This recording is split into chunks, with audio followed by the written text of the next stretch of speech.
क्या बातें कर रहे हो तुम दोनों? हमेशा एक दूसरे को ऐसे देखते रहते हो। कभी हम लोग को भी बताओ अपना सीक्रेट। ऐसी क्या क्या बातें करते रहते हो तुम लोग?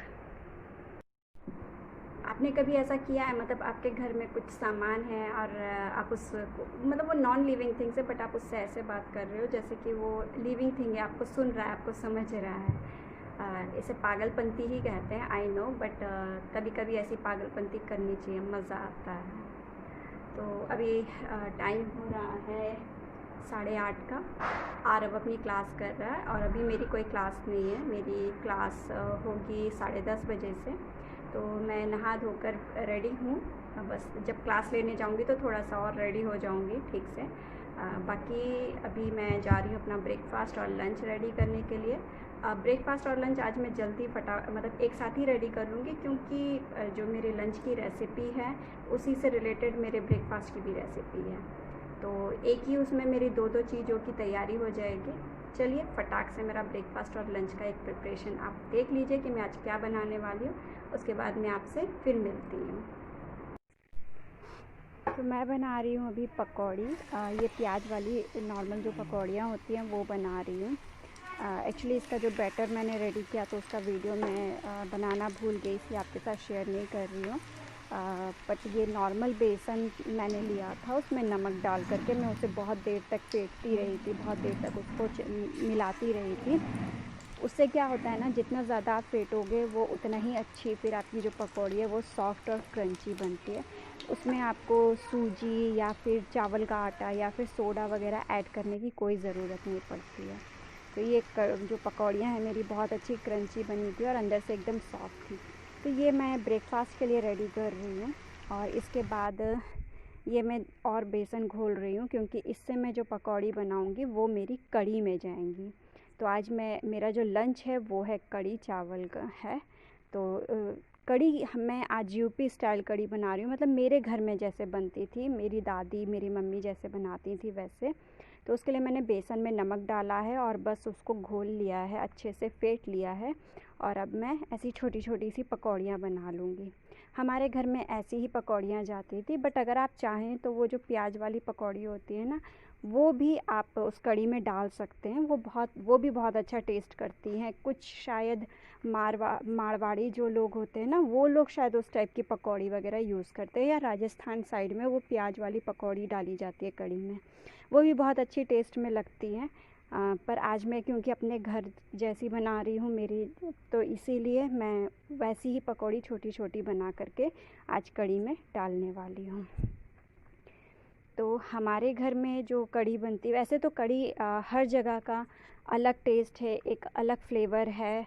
आप जैसे जैसे जगह चेंज होती जाएंगी वो कढ़ी का जो टेस्ट होता है वो चेंज होता चला जाता है। पर और इसके अलावा उसका जो बनाने का तरीका है वो भी चेंज होता चला जाता है। तो आप गुजरात की खाएंगे तो वहाँ पे थोड़ी सी मीठी मीठी सी लगेगी। राजस्थान साइड जाएंगे ना तो उसमें थोड़ा मसाला वगैरह डालते हैं वो लोग। पंजाब जाइए तो वहाँ की थोड़ी सी अलग सी होती है। बट ये जो मैं आज जो बना रही हूँ वो बहुत सिंपल है, इसमें कोई मसाला नहीं जाता है, कुछ भी ऐसी चीज़ें नहीं जाती हैं, फटाफट मतलब सिंपल सी कुछ चीज़ों के साथ में ये कढ़ी बन के रेडी हो जाती है। तो मैंने पकौड़ी जो है वो पूरी निकाल लिया और उसके बाद उतना बेसन छोड़कर मैंने ये दही लिया है। दही आधी कटोरी दही है। वैसे मेरे घर में जो कढ़ी बनती थी वो मट्ठे से बनती थी और एकदम खट्टा वाला मट्ठा यूज़ किया जाता था, पर यहाँ पर मट्ठा नहीं मिलता है, इसलिए मैं दही से बनाती हूँ। ये दही भी खट्टा है, तो मैंने आधा कटोरी दही लिया है और उसमें मैं 3 टेबल स्पून, जो बड़ी वाली स्पून, उससे मैं 3 फुल भर के मैं इसके अंदर बेसन डाल रही हूँ। करीब आधा कटोरी के करीब इसमें बेसन होगा। और अब मैं पानी जो है वो ऐड करूँगी। जितना मैंने दही लिया है उसका 6 से 7 गुना ज़्यादा पानी, यानी आप जितना भी दही लोगे उससे 6 या 7 गुना ज़्यादा पानी डालिए। तो मेरा आधा कटोरी पानी था, तो मैंने इसमें 3-3.5 कटोरी पानी मैंने इसमें यूज़ किया है। तो मैंने जो है 2.5 कटोरी मैंने इसमें डाल लिया था और 1 कटोरी मैंने उधर भर के रख लिया था, क्योंकि अब इसमें और जगह नहीं थी। तो अब इसमें हम डाल देंगे नमक और हल्दी। मैं इसी में डाल करके इसको अच्छे से मिक्स कर लूँगी, ताकि जब हम इसमें जब कढ़ाई में इसको डालेंगे तो हमें उसमें और कुछ भी चीज़ें ऐड नहीं करनी होंगी। बस अब हम इसे अच्छे से मिला लेंगे और जो बेसन हमने डाला है उसके कोई लम्प्स नहीं रहना चाहिए, दही भी अच्छे से मिक्स हो जाना चाहिए। तो बस अब इसमें अच्छे से मिक्स करके जो भी बेसन के लम्प्स वगैरह हैं वो सब हटा लूँगी और दही को भी अच्छे से फेंट लूँगी। मैं धीरे धीरे कर रही हूँ क्योंकि ये भरा हुआ है, अगर मैं ज़्यादा तेज़ करूँगी तो ये निकल जाएगा। बट फिर भी मैंने कोशिश की कि मैं जितना तेज़ कर सकती हूँ उतना तेज़ इसको कर सकूँ। दही या बेसन दही या फिर आप मट्ठा कुछ भी यूज़ कर रहे हो वो हमेशा खट्टा ही यूज़ कीजिएगा कढ़ी के लिए। तो मैं भी खट्टा ही यूज़ कर रही हूँ। ये मैंने घोल लिया है, इसका जितना भी लम्प्स था वो सब कुछ ख़त्म हो चुका है। बस अब मैं अपनी कढ़ाई गर्म करूँगी और उसमें इसके छोंक की तैयारी करूँगी। तो यहाँ पे कढ़ाई हो रही है गर्म और अब मैं इसमें डालूँगी मस्टर्ड ऑयल और उसको थोड़ा सा गर्म कर लूँगी। अगर आपके आप जब बेसन ऐड करते हैं तो उसमें लम्प्स रह जाते हैं तो उसका एक बहुत सिंपल तरीका है, जो आप दही लेते हैं उसमें जो आप बेसन मिलाया उसी टाइम पर अच्छे से फेंट लीजिए, तो वो उस टाइम पर सारे लम्प्स जो हैं वो ख़त्म हो जाएंगे। उसके बाद आप पानी उसमें ऐड करते जाइए धीरे धीरे और उसको मिलाते जाइए, तो उसमें लम्प्स नहीं रहेंगे। ये पकौड़ियाँ हैं जो मैंने रेडी कर ली हैं, कुछ अजीब अजीब से शेप बने हैं बट ठीक है, चलता है। तो यहाँ तेल गर्म हो गया है, मैंने एक लाल मिर्च लिए, सूखी वाली लाल मिर्च, उसके 2 टुकड़े करके मैंने डाल दिया है। इसमें मैंने फिर डाली है थोड़ी सी मेथी दाने और अब मैं थोड़ा सा इसमें जीरा डालूँगी। इसमें सरसों या करी पत्ता नहीं जाता है, मतलब गांव में जो कड़ी बनती है उसमें सरसों या करी लीव्स जो होती है ना वो बिल्कुल नहीं डाली जाती हैं। आजकल लोग डालने लगे हैं आज के टाइम पर, बट ट्रेडिशनली उसमें वो चीज़ें यूपी स्टाइल जब आप बना रहे हो वो चीज़ें नहीं जाती थी। तो अभी जो मैंने दही का घोल रेडी किया था वो मैं इसमें ऐड कर दूँगी और जो मैंने पानी एक्स्ट्रा रखा था वो भी मैं मिला दूँगी और इसे उसी कढ़ाई में डाल करके अच्छे से सारा जो पानी है वो डाल करके मैं अब जो गैस की फ्लेम है उसको तेज़ कर दूंगी और इसको कुछ इस तरीके से हमें चलाना है, क्योंकि अभी अगर हम इसे नहीं चलाएंगे तो हमारा जो दही है वो फट जाएगा और पूरी की पूरी कड़ी ख़राब हो जाएगी। तो दही डालने के बाद इसको इस तरीके से ऊपर नीचे करते हुए चलाना ज़रूरी होता है ताकि दही जो है वो फटे ना। प्रॉपरली हमें बराबर हर बार इसको चलाते रहना होगा जब तक इसमें एक अच्छा सा बॉईल नहीं आ जाता, जब तक ये उबलने ना लग जाए। और मैं भी इसको इसी तरीके से चलाती रहूँगी ताकि इसका दही ना फटे। जब इसमें बॉईल आ जाएगा, ये उबलने लगेगी थोड़ा, मुझे जब ये फ़ील होगा कि अब ये ऊपर की तरफ उठ रही है तो मैं फिर गैस की जो फ्लेम है उसको मीडियम पे कर दूँगी, लो टू मीडियम कर दूँगी और उसके बाद इसे अच्छे से पकने दूँगी। और उसके बाद जब ये एक बार इसमें बॉईल आ जाए ना तो उसके बाद उतना टेंशन नहीं रहता, आप इसे छोड़ दीजिए और धीरे धीरे आंच पर पकने दीजिए। बस बीच बीच में आकर के थोड़ा सा इसको चलाते रहिए ताकि वो नीचे के जो है नीचे लगनी नहीं चाहिए और साइड में जो लग जाती है उसे निकालते रहना चाहिए हमेशा, क्योंकि उसी से थोड़ा सा गाढ़ापन भी आता है और ये अच्छे से पकती रहती है। तो देखिए यहाँ पे एक बॉईल आना इसमें स्टार्ट हो गया और ये अब ऊपर की तरफ भी उठती ऊपर की तरफ आ रही है। तो मैं गैस का जो फ्लेम है अभी वो स्लो कर दूँगी, मतलब मीडियम पे रखूँगी और ये जो साइड से निकालते निकालते मैं इसे अब थोड़ा सा चलाऊँगी थोड़ी देर और उसके बाद मैं इसको ऐसे ही धीमी आंच पर पकने दूँगी। इसमें लाल मिर्ची भी जाती थी बट क्योंकि मैं लाल मिर्च का यूज़ नहीं करती हूँ इसलिए मैं लाल मिर्च नहीं डाल रही हूँ, बट इसमें लाल मिर्ची भी जाती थी। तो कड़ी एक ऐसी चीज़ है जिसमें ना तो बहुत ज़्यादा तेल पड़ता है और ना ही बहुत कुछ मसाले पड़ते हैं, फटाफट सिंपल से इंग्रेडिएंट से ये बन जाती है।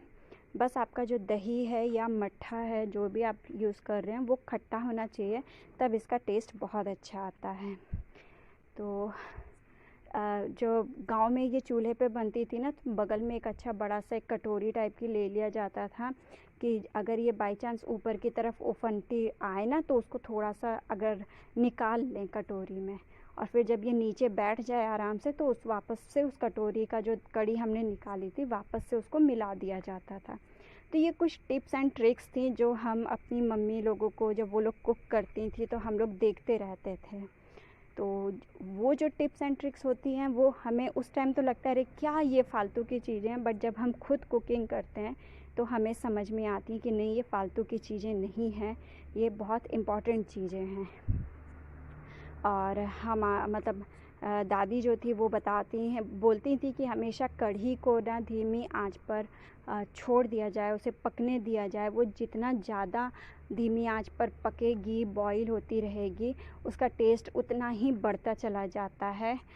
तो इसको एकदम पहले सारा मतलब जो भी आपको बनाना है उसको बना लीजिए और लास्ट में आप कढ़ी को बनाइए और उसको छोड़ दीजिए आराम से पकने के लिए।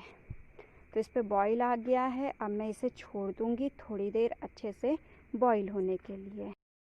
तो देखिए मैंने इसको छोड़ दिया था बहुत देर तक और अब देख रहे हैं अब ये बहुत कम भी हो गई है और जो कढ़ी है मेरी वो एकदम गाढ़ी भी होने लगी है। तो ये लगभग रेडी है। मैं चाहूँ तो इसको अभी यहाँ से उतार सकती हूँ, बट अभी मैं इसको थोड़ी देर और पकाऊँगी। और अभी इसकी जो कंसिस्टेंसी है वो गाढ़ी हो गई और जो आपको वाइट दिख रहा है एक्चुअली ये दही के कारण ऐसे हो जाता है। तो अगर आप मट्ठे से बना रहे हैं तो ये वाइट ऐसे दिखेगा नहीं, ये दही है इसीलिए ये इस टाइप से शो होता है। तो दूसरी तरफ पक रहा है मेरा चावल, ये बॉईल हो रहा है और यहाँ पे पक रही है मेरी कढ़ी। और कढ़ी और चावल का जो कॉम्बिनेशन है वो बहुत फेमस है।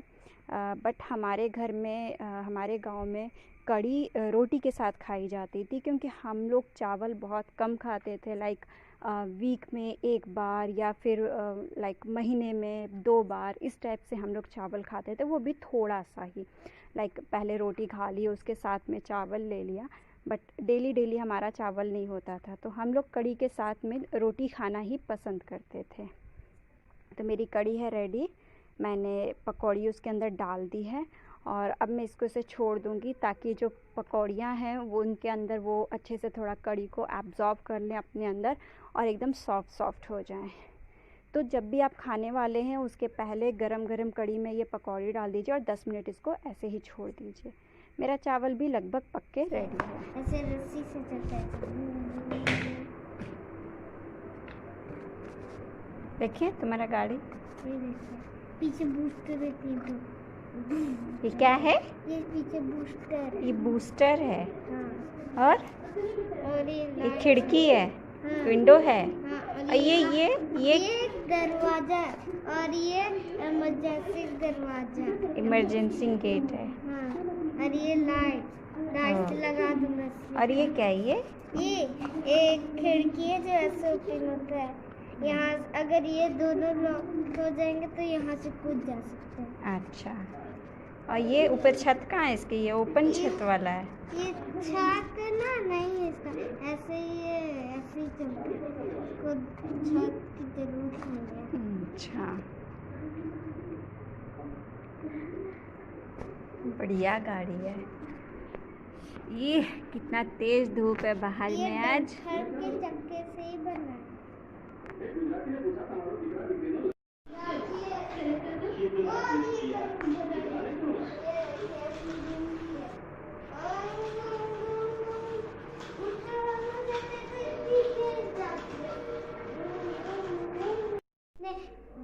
चाहिए आपको, चाहिए तो ले लेंगे आपके घर में, इतने ज्यादा है। हाँ चलो, ये इन पैसों से हम क्या क्या खरीद सकते हैं? हाँ जो आपका मन हो।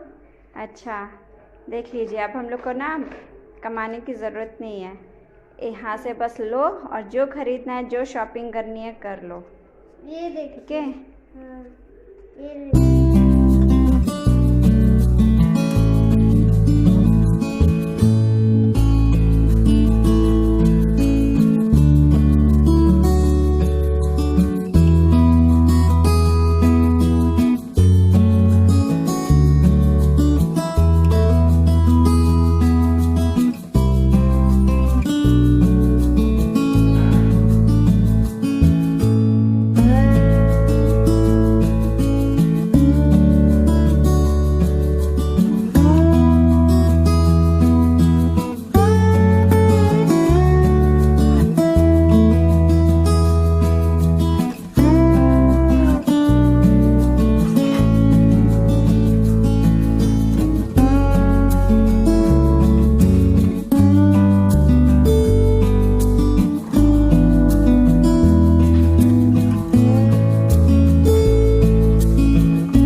2 प्लांट्स रहते हैं, बस मैं उन्हीं को साफ़ कर रही थी।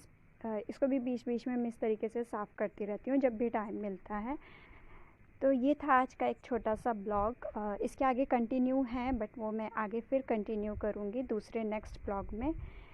तो कैसा लगा मेरा ब्लॉग आप मुझे कमेंट सेक्शन में ज़रूर बताइएगा।